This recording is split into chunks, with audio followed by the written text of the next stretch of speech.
Buongiorno da Sicilia 24, questi titoli di oggi. Svolta nell'omicidio a Pavia di Gabriele Vaccaro, il 25enne di Favara, colpito a morte dopo una lite, fermato un 17enne di origini egiziane dopo un lungo interrogatorio in questura. A Caltanissetta un 30enne evaso dai domiciliari si è barricato armato in casa di un conoscente dopo ore di tensione e alcuni colpi esplosi. L'uomo ha tentato la fuga ma è stato bloccato. Il 2 aprile il padre era stato vittima di tentato omicidio.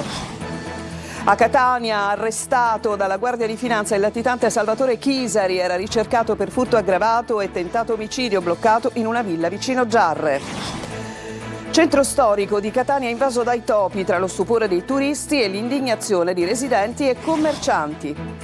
Calcio, nel giorno del ritorno di Toscano, il Catania pareggia al Massimino contro il Potenza. Ai rossazzurri serve adesso un punto per la certezza del secondo posto. Serie C, il Trapani retrocede matematicamente in Serie D. Il Siracusa fermato sul pareggio dalla Cavese è a un passo dal ritorno in quarta serie.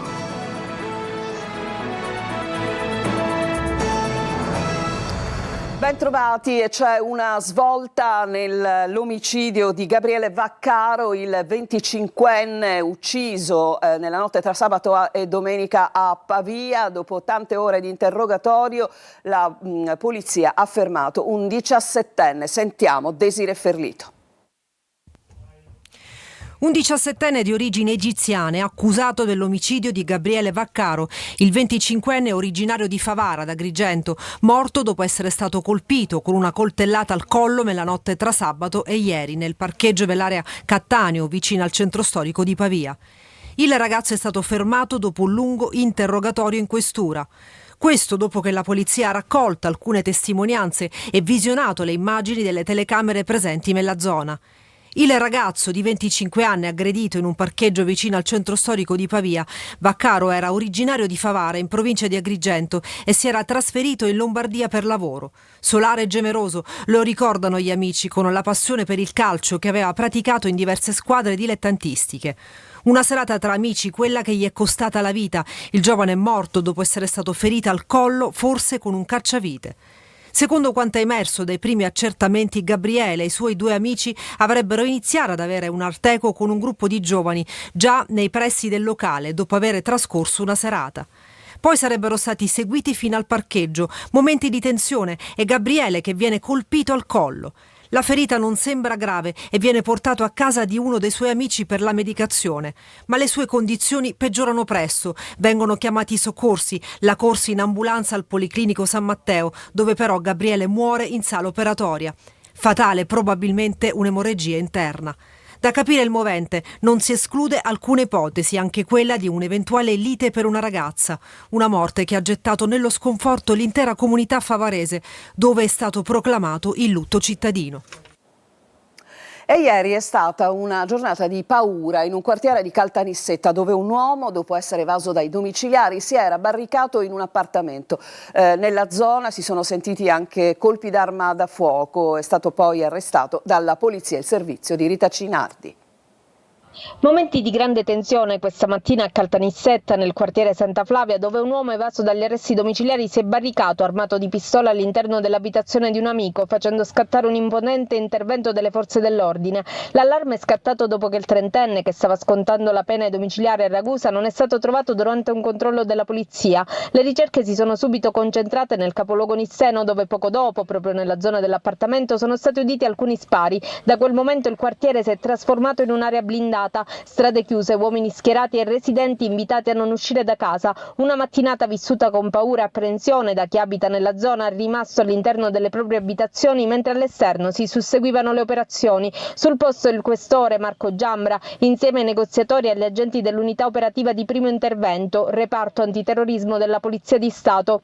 Per ora l'uomo è rimasto all'interno dell'appartamento armato, poi, poco prima delle 15, il tentativo di fuga. È uscito improvvisamente dall'abitazione ma è stato subito raggiunto e bloccato dagli agenti. I poliziotti hanno recuperato la pistola. Nonostante gli spari e le ore di paura, nessuno è rimasto ferito. Resta da chiarire cosa sia accaduto durante le ore dell'assedio e il motivo degli spari uditi in mattinata. L'uomo arrestato è figlio del 58enne Emanuele Miraglia, rimasto ferito lo scorso 2 aprile durante una sparatoria avvenuta in contrada Iuculì, al culmine di una lite con un vicino. Per quell'episodio un 62enne è stato arrestato ed è attualmente in carcere con l'accusa di tentato omicidio.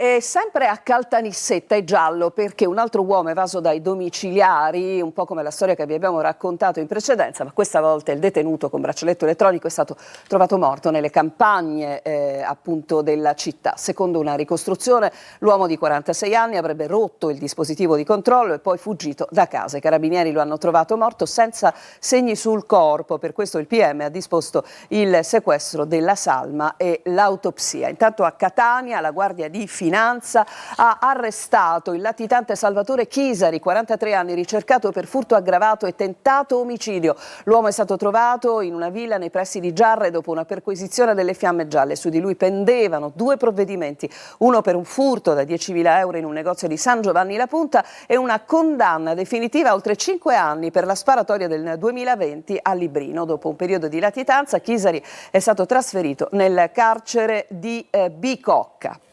E i finanzieri del comando provinciale di Palermo hanno arrestato un 33enne che aveva appena truffato una coppia di anziani fingendosi perito dei carabinieri, riuscendo a sottrarre gioielli e preziosi per 40.000 euro. L'uomo è stato individuato al porto di Palermo dopo essere sbarcato da Napoli. Il suo comportamento sospetto ha spinto i militari a pedinarlo e poi fermarlo. Sono in vacanza ma non aveva con sé alcuna valigia, solo una borsa con la refurtiva. La truffa era stata organizzata grazie all'aiuto di un complice che si era finto carabiniere, convincendo prima il marito ad allontanarsi e poi la moglie a raccogliere gli oggetti d'oro per una finta verifica. Poi dopo il 33enne si è presentato come perito e ha rubato tutto, tentando la fuga e, come avete sentito, è stato poi bloccato. Andiamo alla protesta che in questo momento è legata al costo dei carburanti, che è alle stelle, e questo ferma i pescherecci siciliani. Gli autotrasportatori convocati mercoledì al Ministero dei Trasporti, ma lo stato di agitazione rimane. Luca Ciliberti. Il caro carburante sta mettendo in crisi il comparto della pesca e quello degli autotrasportatori. In tutta la Sicilia le marinerie sono in agitazione, le imbarcazioni d'altura non escono da mesi in mare aperto a causa dell'impennata del prezzo del diesel e cominciano a immaginare proteste eclatanti, fino a quello di bloccare lo stretto di Messina nei giorni della festa dei lavoratori. Chiedono soluzioni al governo nazionale. Ad oggi il gasolio, che costa circa 1,45, 1,60 rispetto a un mese fa che costava 80 centesimi, rende gli operatori l'esercizio insostenibile. Quindi non siamo più in grado di uscire in mare e non si riesce a pescare per recuperare le spese. Alta tensione anche tra gli autotrasportatori. Il consorzio dei siciliani, che nei giorni scorsi aveva fermato i mezzi nei porti dell'isola, è stato convocato per mercoledì prossimo al Ministero dei Trasporti. La stessa convocazione è stata ricevuta dalle sigle con le quali non si riconoscono i siciliani, ma al di là delle rivendicazioni di parte, per il comparto permane lo stato di agitazione in attesa di risposte alle richieste concrete avanzate al tavolo delle trattative. Chiediamo dei fondi per abbassare il costo del biglietto delle navi, perché oltre al caro gasolio noi abbiamo bisogno di abbassare le tariffe delle navi, perché oggi è impossibile poter viaggiare con le navi con un ricarico di almeno 600 euro per ogni tratta. La situazione resta dunque critica, ma al momento nessun impatto sui beni di consumo che continuano ad arrivare regolarmente sui banchi dei mercati e nei supermercati dell'isola. Un imponente corteo studentesco è quello che attraverserà per tutta la mattinata la città di Catania. Motivazioni di questo corteo nel collegamento con la nostra Eva Spampinato, che si trova proprio in questo momento con un ospite che ci spiegherà da cosa nasce questa iniziativa. Eva, a te. Ciao Roberta, buongiorno. In questo momento è appena partito il corteo da qui, largo Rosolino Pilo, siamo a Catania, tutte le strade di questa zona sono bloccate. Quello che vedete dietro di me è un movimento studentesco perché gli studenti sono scesi in piazza partendo da un fatto di grande dolore che però si vuole trasformare in cambiamento. Alla testa del corteo uno striscione in cui c'è scritto rompiamo l'isolamento. Tutto nasce da una questione dolorosa, dalla morte di una ragazza che si è tolta la vita, che ha scosso l'intera comunità, non solo studentesca ma l'intera città, le famiglie, gli studenti. Dunque i ragazzi guidati dal fratello di questa giovane studentessa che ha appena 15 anni si sono mossi. Perché ce lo spiega Carola? Perché oggi state scendendo in piazza? Allora, intanto parto col dire che il nostro non è assolutamente un attacco contro gli studenti e le studentesse della scuola Cudelli, tantomeno contro la scuola, ma è un attacco appunto a quello che è un sistema che non promuove un adeguato rispetto dell'altro, un'adeguata educazione sessuaffettiva all'interno delle scuole che possa portare i ragazzi a riflettere su quello che è il consenso e il rispetto. Richiediamo anche l'abbattimento di tutti i tabù della salute mentale all'interno delle scuole, richiediamo che ci siano sportelli di psicologia disponibili per tutti i ragazzi a tutte le ore del giorno, perché Claudia sia l'ultima.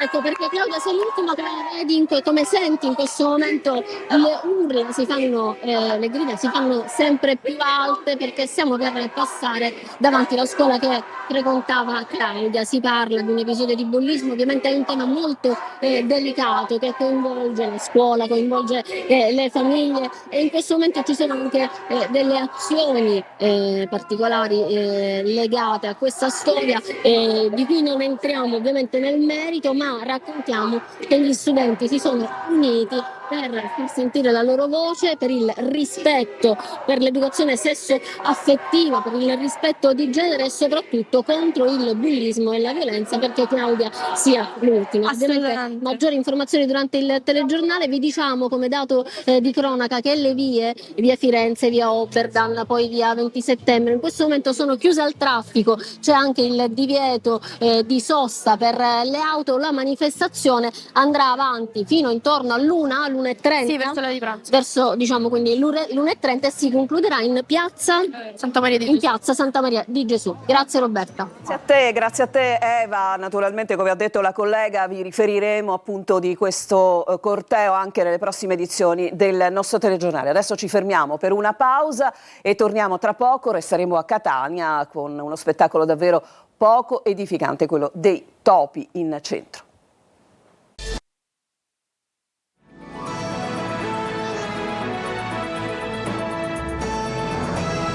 Siamo tornati in studio, come vi dicevamo prima della pausa, sempre a Catania, il centro storico invaso dai topi, tra lo stupore di turisti e l'indignazione di residenti e commercianti. Tonino De Mana.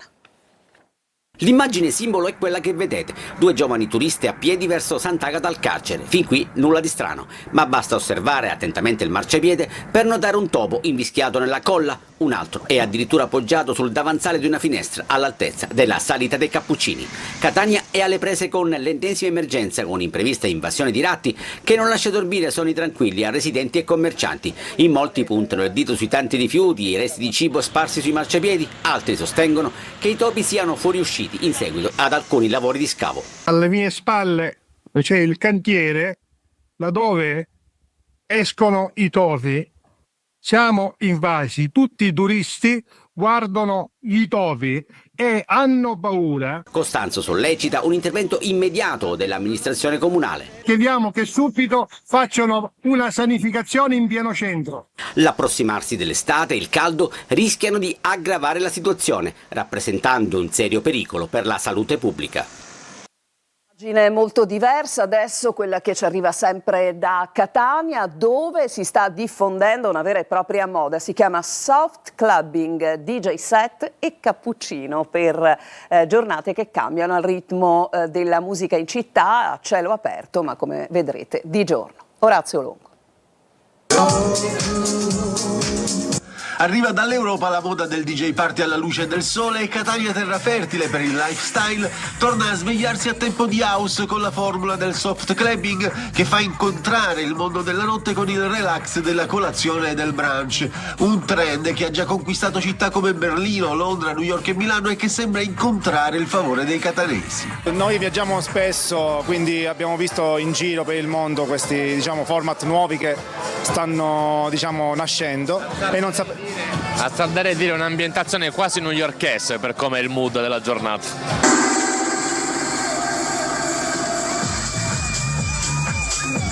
Il format, che lancia un modo diverso di vivere la musica e la socialità, è tornato domenica mattina al MA di Catania.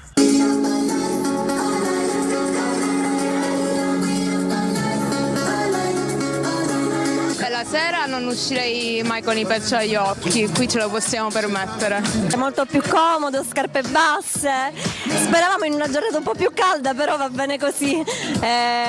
L'importante è essere nel mood giusto. Ballare di giorno non è una novità, perché c'erano i famosi after negli anni 90. Solo che negli after tu non dormivi, era il continuo, finiva la serata in discoteca, non dormivi e continuavi a ballare. Questo non a caso si chiama soft clubbing. Insomma, da un lato la musica, dall'altro il profumo del caffè e le brioche accanto alle console, meno alcol e più connessione con la pista che si anima, mentre la città fa colazione e poi pranza. Adesso ci fermiamo ancora, c'è un'altra pausa, poi il calcio con il Catania che ha pareggiato al Massimino ieri contro il Potenza nel ritorno sulla panchina rossazzurra di mister Toscano, e poi con la matematica retrocessione del Trapani. A tra poco.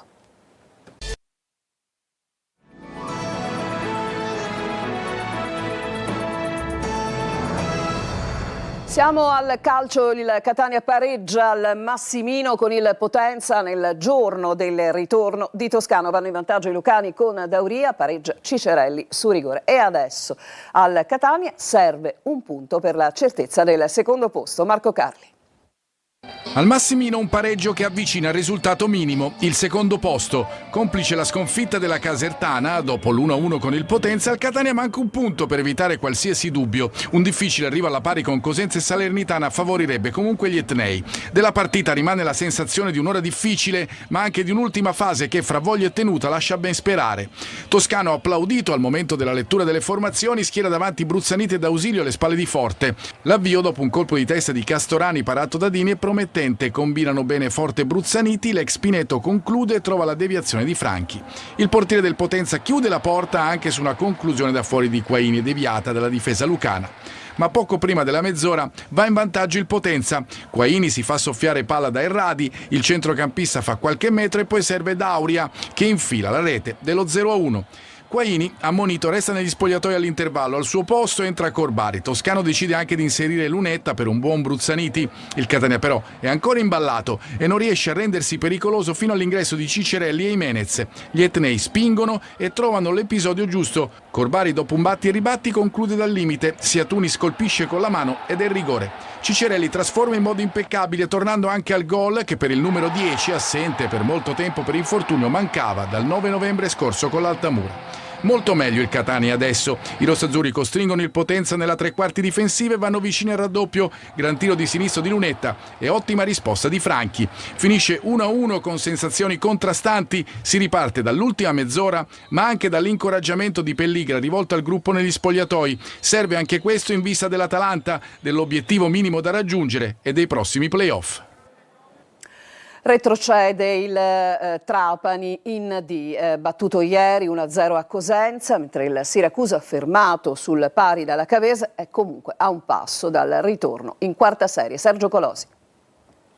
Trapani retrocesso in D, Siracusa tenuto in vita dalla matematica. La penultima giornata regala alle siciliane una sentenza e mezza. Terzo pareggio consecutivo per gli azzurri di Turati, che contro la Cavese, Salva al De Simone hanno sprecato un'altra possibilità di agganciare i play-out. Partita a ritmi alti ma con scarse emozioni e prima del riposo Diarrasuba sfiora il vantaggio. Lo 0-1 si materializza al 18° con un contropiede di Urbani finalizzato dal diagonale di Orlando, già decisivo a Benevento. Il Siracusa reagisce, crea e raggiunge il pari al minuto 39 con sbaffo su invito di Cancellieri. Lungo applauso degli oltre 3.600 spettatori alla professionalità di un gruppo che senza società proverà l'impresa quasi impossibile all'ultima giornata. Serviranno la vittoria azzurra a Trapani, la sconfitta del Giuliano a Caserta e il mancato successo del Foggia contro la Salernitana. Saluta la Serie C il Trapani, sconfitto 1-0 dal Cosenza, partita ricca di episodi e decisioni arbitrali, compresa l'espulsione dopo revisione del capitano Granata Celeghin a fine primo tempo. A metà ripresa sfida decisa da Mazzocchi, entrato in campo da 10 minuti, Trapani ultimo, Calabresi terzi. E intanto il Palermo si gode i gol realizzati da Poyampalo. Per il finlandese è record di marcature in Serie B. Vogliamo la Serie A, dice l'attaccante rosanero, sempre più leader dei siciliani, Marco Gullà. Cuore e muscoli, il Palermo vince, convince ma deve ancora fare di più. La vittoria sul Cesena per 2-0 non ha permesso di avvicinarsi alla promozione diretta, sempre distante 4 punti. Quando mancano 3 giornate alla fine della regular season sembra davvero improbabile che il Palermo possa tornare in corsa, anche perché Venezia, Monza e Frosinone non sgarrano un colpo. Però i rosanero continuano a marciare. Per Joel Poyampalo record di gol grazie alla doppietta di sabato scorso, anche se lui stesso dice senza la Serie A non servono a nulla. Solo guardiamo noi, se non è possibile guardiamo di altri, guardiamo per le ultime 3 partite, proviamo di vincere tutti e 3 e guardiamo dove sei in campionato dopo di questa partita. Il Palermo tornerà in campo sabato 25 aprile a Reggio Emilia. Sono tutte partite fondamentali, noi dobbiamo pensare solamente a noi stessi, non guardare gli altri e cercare di fare bottino pieno tutte le partite. Alla fine vedremo se gli altri saranno stati più bravi. Andremo avanti con i playoff, se no vedremo. Dovrebbero tornare a disposizione di Pippo Inzaghi sia Joronen che Jonsen. E questo era il nostro ultimo servizio. Sicilia 24 per questa edizione finisce qui. Prossimo appuntamento con il nostro telegiornale alle 14. E adesso vi lascio alla rassegna stampa curata da Luca Ciliberti. A tutti una buona giornata.